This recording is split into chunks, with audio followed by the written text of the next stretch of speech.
जो अशांत क्षेत्रों का बिल आ रहा है उसको रोकने का काम करने का ये रास्ता ढूंढ रहे हैं। सस्ती दरों पर अपने मकान को बेचकर रातों रात भागना पड़ा, तो ऐसी स्थितियां उत्पन्न न हो।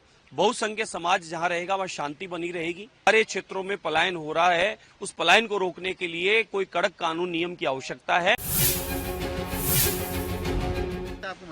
देखिए, मुझे पूर्णतः मेरी सरकार पे और आदरणीय मुख्यमंत्री भजनलाल शर्मा साहब पे पूरा विश्वास है।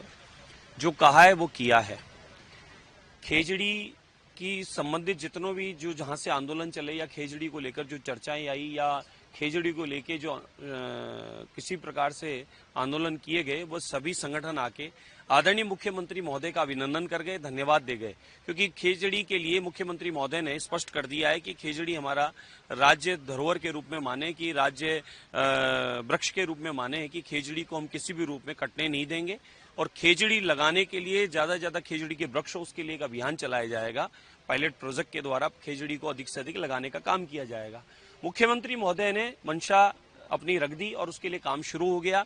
और जिस प्रकार से जो अब तक मुख्यमंत्री महोदय के द्वारा काम किए गए वो इतिहास रचे जा रहे हैं। हम लोग काम करते हैं 2-5 साल के लिए नहीं, हम लोग काम करते हैं आने वाले 50-100 साल के लिए। भले वो किसानों के लिए ARCP के माध्यम से किया जा रहा हो या युवाओं के भविष्य को सुरक्षित करने के लिए बिल लाया गया हो, पेपर लीग माफियाओं के खिलाफ कार्रवाई की गई हो, अनगिनत काम।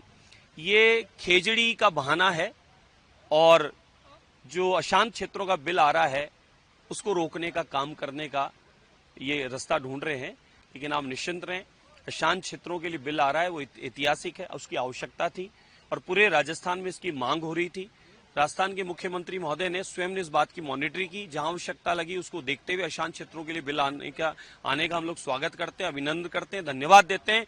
हमें आवश्यकता थी इस बात की, क्योंकि जिस प्रकार से हमारे प्रदेश में और मेरे स्वयं विधानसभा में परकोटे जयपुर शहर में तेज गति से सनातनी समाज पलायन कर रहा था और वहां के कांग्रेस के कुशासन के समय से कुछ लोगों ने इस प्रकार के षड्यंत्र रचे और वहां पर बहुसंख्य समाज को पलायन करना पड़ा।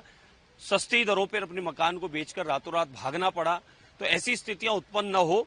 बहुसंख्य समाज जहां रहेगा वहां शांति बनी रहेगी और शांति के साथ में, सौहार्द के साथ में उस क्षेत्र का विकास होता रहेगा।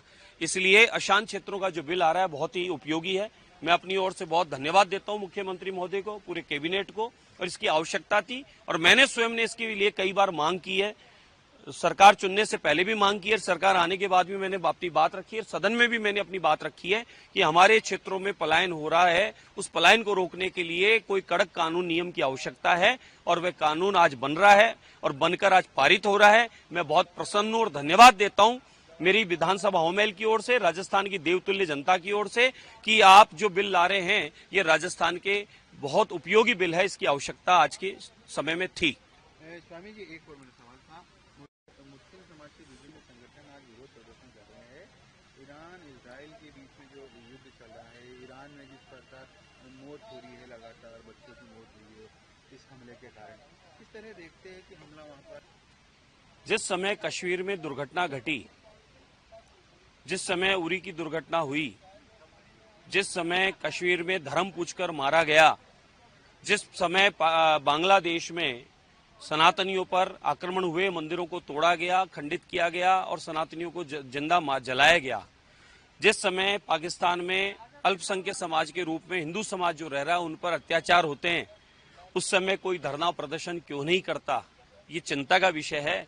ये सवाल मैं आज NI के माध्यम से करता हूं कि आज क्या स्थिति उत्पन्न हुई है कि भारत में भारत के वासियों के लिए या हिंदू समाज सनातनियों के लिए कहीं पर दुर्घटना घटती है, उनको मारा जाता है, काटा जाता है, जलाया जाता है, वहां उसके लिए कोई भी एक आंसू नहीं बहाता और आज छाती पीटी जा रही है।